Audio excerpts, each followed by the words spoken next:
Hi, Relaxed Recaps here. Today, I'm going to explain a Spanish mystery drama film called Mirage. Spoilers ahead, watch out, and take care.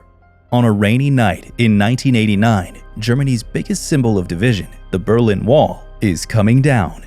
An electrical storm is also forming over Western Europe, and news reports predict that it will last 72 hours. Meanwhile, in Spain, we see a 12-year-old child named Nico putting up a camera in his bedroom to capture himself singing and playing the guitar. Moments after, his mother enters the room and informs him that she's leaving for work, and once she exits the house, Nico hears some screams from a distance. Curiously, he looks through the window and sees his neighbor Angel Prieto fighting with his wife Hilda. Worried that anything horrible might happen, he carefully approaches their house and enters through the back door. Upon reaching there, Nico is horrified to see Hilda's lifeless body on the floor. Just then, the boy notices Angel coming down the stairs with a large kitchen knife in his hand. Terrified of the man, Nico hurries out of the house while Angel calls after him. Now, Nico finally arrives on the street, but unfortunately, he gets struck by a van, and a few moments later, Angel is arrested for murdering his wife, while Nico is declared dead in the hospital.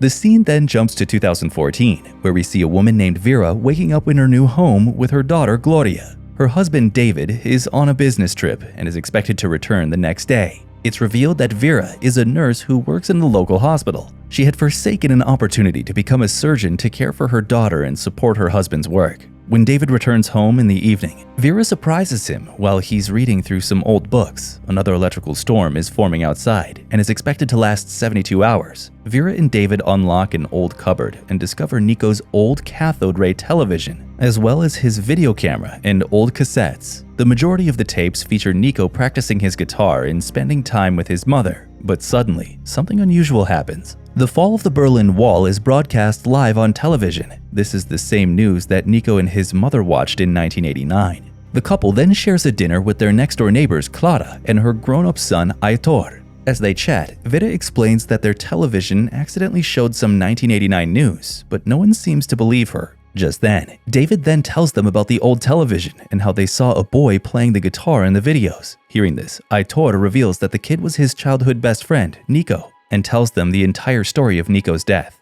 For some reason, Clara becomes upset hearing this and orders him to stop telling the story. And later that evening, David looks up Nico's incident on the internet and discovers that Angel committed suicide barely 3 months into his sentence. But before he died, Angel admitted that he intended to bury his wife's remains in his workshop. Later, Vera wakes up in the middle of the night and discovers that the old television is on. The storm rumbles as she moves to switch it off, but she somehow notices Nico, who also notices her. Apparently, the storms that happen concurrently create a time tunnel that connects their dimensions. Both Vera and Nico are initially in disbelief, but they quickly start talking to one another. While they're confused about what's going on, Nico hears some noises coming from his neighbor's house. Vera makes every effort to talk to him about leaving the house so that he won't get hit by a car. She then starts describing everything that will transpire in his life. Vera explains the incident that will occur tomorrow morning when lightning will strike Nico's school clock, resulting in a full loss of school electricity and the eventual closure of the school. In this way, she delays Nico from crossing over to the neighbor's place, and the car that would have killed him passes by harmlessly. When Nico arrives at school the next day, he realizes that everything Vera described actually happened. Meanwhile, in Vera's timeline, she awakens in the hospital where she works, but everyone treats her differently. Everyone in the operating room refers to her as Dr. Vera, and she is asked to do surgery on a patient. She leaves the surgery area confused and hurries to Gloria's school. However, no one recognizes her daughter, not even the teacher. She then walks straight to David's office and explains everything that happened, but surprisingly, he also doesn't recognize her. With no other options, she goes to the police station and begs for help. There, an officer named Liera accepts her case and questions her. Vera explains everything that happened up to this point, including the strange television broadcast. Liera then says that David is not her husband and that Gloria does not exist because her birth certificate and photographs are not found.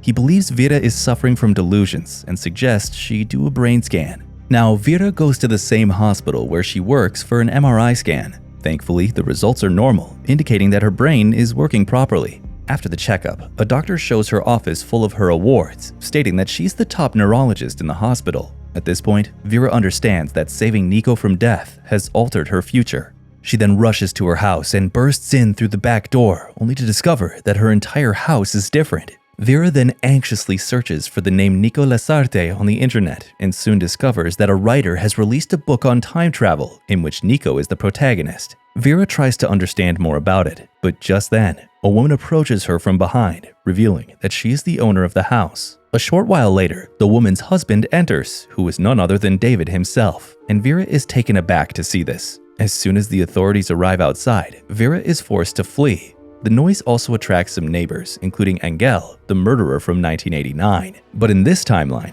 he has not been captured, and his new wife is revealed to be Aitor's mother, Clara.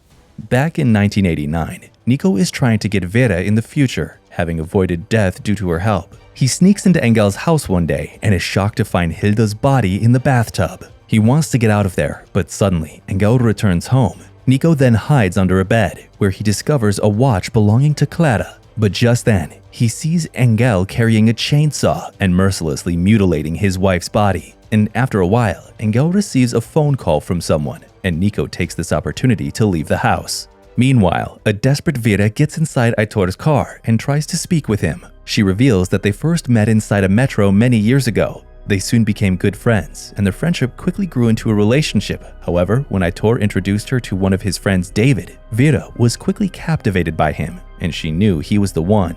Following that, she and David began dating and later got married. Hearing this, Aitor bursts out laughing and declares that she must be insane to make up such stuff. Liera then hunts Vera down and attempts to take her to the hospital, but she refuses. Instead, she's determined to find Nico Lasarte. The two then proceed to the library to read the book based on Nico's story. With this evidence, she persuades Liera to pay a visit to the author. They eventually meet with the writer to discuss Nico, who informs them that she's never met the boy and has no idea where he is. She had just heard his mother's story about Nico's imagination being able to interact with a woman from the future via television. Vera then begs Officer Liera to locate Nico in the police database, but he responds that it's not possible unless he has a strong reason to do so. To back up her story, Vera asks him to dig and look for Hilda's body in Angel's workshop. Following that, the police do as she tells them, and they eventually discover a human skeleton in a suitcase. After that, Liera helps Vera by providing her with some credit card information about Nico along with an address. But when she visits that address, she's shocked to find David cheating on his wife with a nurse who is Vera's friend.